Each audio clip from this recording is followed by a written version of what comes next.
Presentato a Cagliari il libro sulle regole della lingua sarda in versione campidanese. Presentato a Palazzo Reggio a Cagliari il volume A Regulas po ortografia, fonetica, morfologia e vueddario dessa norma campinanesa dessa lingua sarda, sostenuto dalla provincia di Cagliari e realizzato dal Comitato Scientifico dell'Accademia del Susardo, costituitasi 3 mesi fa e rappresentata dal presidente Oreste Pile da Amos Cardia. Propone un campidanese che, per ciò che concerne l'ortografia e le caratteristiche della lingua, possa essere riconosciuto e accolto da tutti.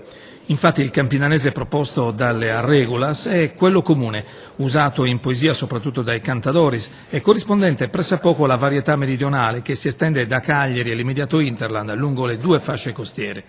Il libro non teme di dare una definizione di sardo, tutto ciò che riguarda le 2 varietà letterarie della lingua sarda, il campidanese e il logudorese. E allora, dal momento che la lingua sarda è una, con 2 varietà, affermano gli autori, bisogna parlare di uno standard linguistico con 2 norme, quella campidanese e quella del logudorese, che è ancora da scrivere. La loro adozione, è stato precisato, andrà formalizzata dal Consiglio provinciale, dopo aver sentito l'opinione e le proposte di tutti. Dunque quello presentato non è un libro definitivo, ma un libro da migliorare.